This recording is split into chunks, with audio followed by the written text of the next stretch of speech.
नमस्कार मित्रों, पीसीए हिंदी ज्ञान में आपका हार्दिक अभिनंदन और स्वागत है। और मित्रों, कैसे हो साथियों? सभी अच्छे होंगे। हमारी शुभकामना में यही है कि आप अपने स्थान पर कुशल मंगल रहें। मित्रों, भारतीय संविधान के कुछ अधिनियम चल रहे हैं, जिसमें अपना ये लास्ट अधिनियम रहेगा 1947 का स्वतंत्रता अधिनियम।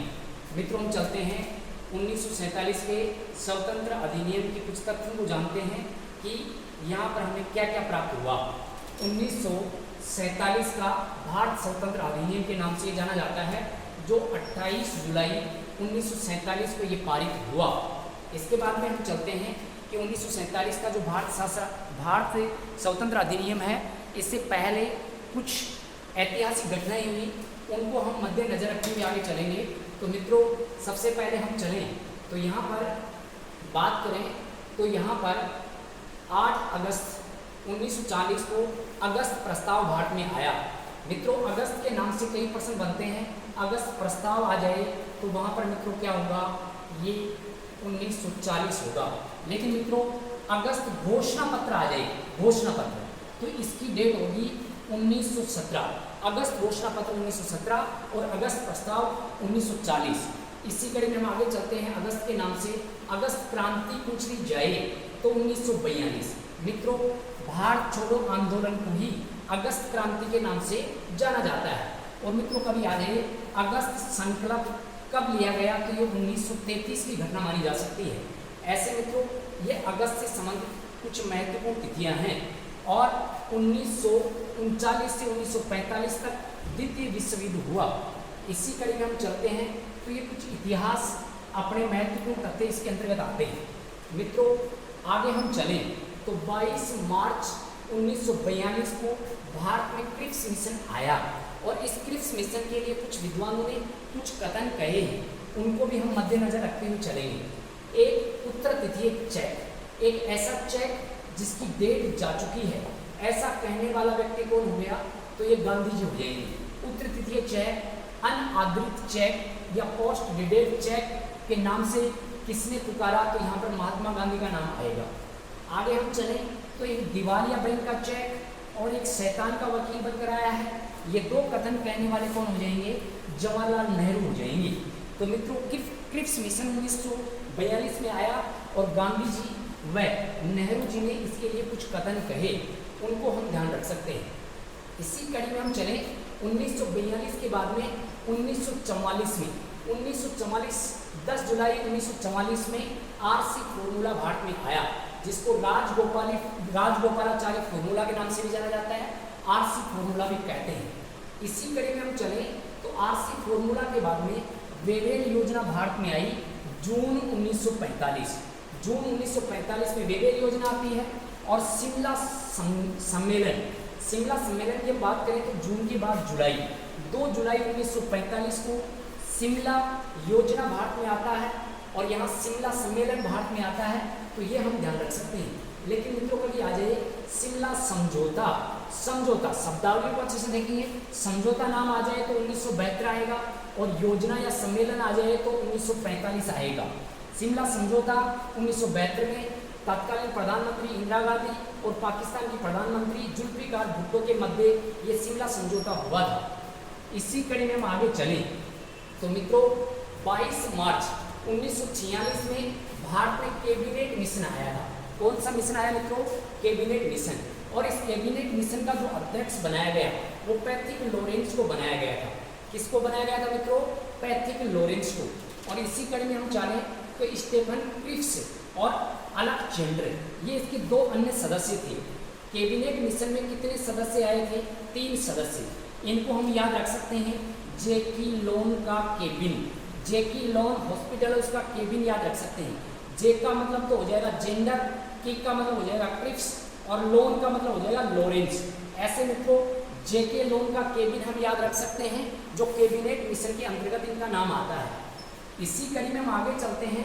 19 जुलाई 1946 की बात है। भारत में चुनाव प्रक्रिया जो है वो शुरुआत हुई। चुनाव प्रक्रिया की शुरुआत हुई और आगे जाकर अंतरिम सरकार का गठन होता है। मित्रों, इन चुनावों में हम बात करें तो 16 अगस्त 1946 की है। 16 अगस्त 1946 को मुस्लिम लीग की हार हो गई और मोहम्मद अली जिन्ना ने कहा कि हम सीधी कार्रवाई मनाएंगे, सीधी कार्रवाई दिवस के रूप में मनाएंगे, अतः इसको प्रत्यक्ष कार्रवाई दिवस के रूप में भी कहा जा सकता है। मुस्लिम लीग ने 1946 में सीधी कार्रवाई दिवस या प्रत्यक्ष कार्रवाई दिवस कब मनाई, तो ये 16 अगस्त की बात है अभी, 16 अगस्त 1946। इसी कड़ी में हम आगे चलें तो 2 सितंबर 1946 को कौन सी सरकार का गठन हुआ मित्रों? अंतरिम सरकार का गठन हुआ। किस सरकार का गठन हुआ मित्रों? अंतरिम सरकार का गठन होता है। इसी कड़ी में हम आगे बढ़े तो यहाँ पर मित्रों अपने भारत स्वतंत्रता अधिनियम चल रहा है तो इसमें पाकिस्तान शब्द भी आएगा। पाकिस्तान शब्द का प्रयोग करने वाले पहले व्यक्ति कौन हो गए? चौधरी रहमत अली, जिन्होंने 1933 में कैम्ब्रिज विश्वविद्यालय के छात्र के रूप में पाकिस्तान शब्द का पहली बार प्रयोग किया था। तो मित्रों शब्द की बात आ जाए तो चौधरी रहमत अली 1933 हो जाएगा, कैम्ब्रिज विश्वविद्यालय हो जाएगा। पाकिस्तान की मांग करने वाले अधिवेशन के तौर पर तो लाहौर अधिवेशन हुआ 1940 में और इस लाहौर अधिवेशन में मोहम्मद अली जिन्ना ने पहली बार कहा कि हमें द्विराष्ट्र चाहिए, पाकिस्तान अलग से देश चाहिए। तो द्विराष्ट्र का सिद्धांत देने वाले भी कौन हो गए? मोहम्मद अली जिन्ना हो गए। और लाहौर अधिवेशन में पहली बार पाकिस्तान की मित्रों क्या की? मांग की। इसी कड़ी में हम आगे चलें तो 1947 का स्वतंत्र अधिनियम है, इसके तहत कौन कौन सी मुख्य बातें हुई वो हम जान सकते हैं। स्वतंत्रता ही बिल्कुल कगार पर आ गया देश तो वहाँ पर कुछ बदलाव करेंगे अंग्रेज। तो वाइसराय का जो पद है इसके स्थान पर उन्होंने कौन सा पद दे दिया? गवर्नर जनरल पद दे दिया। मित्रों पहले गवर्नर, फिर गवर्नर जनरल, फिर वाइसराय, फिर पुनः गवर्नर जनरल के माध्यम से यहाँ हम जान सकते हैं। और यहाँ पर गवर्नर जनरल पद फिर से आ गया और कौन से पद को समाप्त कर दिया गया? सचिव पद को समाप्त कर दिया गया। इस सचिव पद का सर्जन 1858 के भारत शासन अधिनियम में हुआ था और चार्ल्स वुड भारत के पहले सचिव बने थे। अतः मित्रों स्वतंत्रता अधिनियम 1947 में किस पद का अंत हो जाता है? सचिव पद का अंत हो जाता है।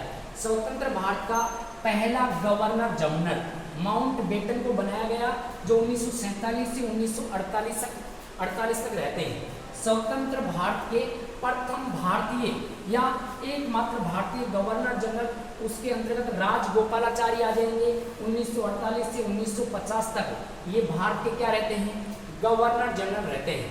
मित्रों अब हम बात कर लेते हैं गवर्नर जनरल, वाइसराय और फिर से गवर्नर जनरल कैसे बना। तो मित्रों स्टार्ट में यह पद गवर्नर के नाम से जाना जाता था और अंग्रेजों ने अपना शासन बंगाल में स्थापित किया था और वहीं पर अपने शासन का विस्तार करते हैं। और बंगाल में पहला गवर्नर किसको बनाया गया? लॉर्ड क्लाइव को बनाया जाता है। और बंगाल का अंतिम गवर्नर होने का गौरव कौन हासिल करता है? वारेन हेस्टिंग्स करता है जो बंगाल का गवर्नर है। अब बंगाल के गवर्नर को यहाँ पर बंगाल का क्या बना दिया गया? गवर्नर जनरल बना दिया गया। और बंगाल का पहला गवर्नर जनरल किसको बनाया गया? वारेन हेस्टिंग्स को। 1773 के रेगुलेटिंग एक्ट के तहत बंगाल के गवर्नर को बंगाल का गवर्नर जनरल बनाते हुए पहला पद किसको देते हैं? वारेन हेस्टिंग्स को देते हैं। और इसी कड़ी में हम आगे चलें तो फिर बंगाल के गवर्नर जनरल को पूरे भारत का गवर्नर जनरल बनाया जाएगा। और ये बनाया जाएगा मित्रों 1833 के अधिनियम में। संपूर्ण भारत का पहला गवर्नर जनरल विलियम बेंटिंग हो गया। तो इसको तो हम ऐसे भी याद रख सकते हैं, संपूर्ण का मतलब पूरा होता है। तो पूरे भारत में बैटिंग हो रही है। पूरे भारत में क्या हो रही है भाई? बैटिंग हो रही है। ऐसे हम याद रख सकते हैं। तो विलियम बेंटिंग हो जाएंगे जो पहले संपूर्ण भारत के गवर्नर जनरल बनते हैं। तो यहाँ पर मित्रों ये गवर्नर जनरल हो गया। फिर इसी गवर्नर जनरल को किस पद में बदल देते हैं? वाइसराय के पद में बदल देते हैं। 1857 की क्रांति हुई और अंग्रेजों ने ये देखा कि भाई देश में कुछ बदलाव होना चाहिए। देशवासी लोग यहाँ पर बुरी तरह से क्रांति करने लगे हैं। तो गवर्नर जनरल के पद को किसमें बदल दिया? वाइसराय। और वाइसराय भारत के पहले कौन बने? Lord Canning. ये लॉर्ड कैनिंग भारत के प्रथम वाइसराय और यहाँ पर अंतिम गवर्नर जनरल हो जाएंगे। अंतिम गवर्नर जनरल व प्रथम वाइसराय बनने वाले कौन हो गए, लॉर्ड कैनिंग हो गए। और ये 1858 के भारत शासन अधिनियम में इनको वाइसराय बनाया जाता है। इसी कड़ी में अंतिम वाइसराय कौन हो जाएंगे, माउंटबेटन। और इन्हीं माउंटबेटन को यहाँ पर पहला क्या बना दिया जाएगा, गवर्नर जनरल स्वतंत्र भारत का। मतलब यह है कि यहाँ वाइसराय के पद को किसमें बदल देंगे, गवर्नर जनरल में। और स्वतंत्र भारत का प्रथम गवर्नर जनरल कौन हो गया, माउंटबेटन। और पहला भारतीय या अंतिम भारतीय गवर्नर जनरल कौन हो जाएंगे, राजगोपालाचारी। तो ऐसे मित्रों ये हम गवर्नर जनरल और वाइसराय के पदों को हम ऐसे पढ़ सकते हैं। मित्रों एक बार फिर से, governor Clive, governor general Bengal का वारेन हेस्टिंग्स, और बंगाल का अंतिम गवर्नर जनरल यहाँ पर हम बात करें तो कौन हो जाएगा, विलियम बेंटिंग। और विलियम बेंटिंग को पूरे भारत का क्या बना दिया गया, गवर्नर जनरल बना दिया गया। फिर गवर्नर जनरल के पद को वाइसराय में, और पहले वाइसराय कौन हो गए, लॉर्ड कैनिंग, और फिर अंतिम वाइसराय कौन हो जाएंगे, माउंटबेटन। फिर वाइसराय के पद को किसमें बदल देंगे, गवर्नर जनरल। स्वतंत्र भारत के प्रथम गवर्नर जनरल कौन हो गए, ये माउंटबेटन। और भारतीय गवर्नर जनरल हो जाएंगे कौन, राजगोपालाचारी, जो 1950 तक रहते हैं। और 1950 के बाद में इनका स्थान डॉक्टर राजेंद्र प्रसाद राष्ट्रपति के रूप में लेंगे। अतः राष्ट्रपति का पद हमने ब्रिटेन से ग्रहण किया है। ठीक है मित्रों, सभी को धन्यवाद। जय हिंद, जय भारत। अगर आपको एक दो प्रश्न का यहाँ फायदा मिले तो चैनल को सब्सक्राइब कीजिए, शेयर कीजिए। सभी को धन्यवाद। जय हिंद, जय भारत।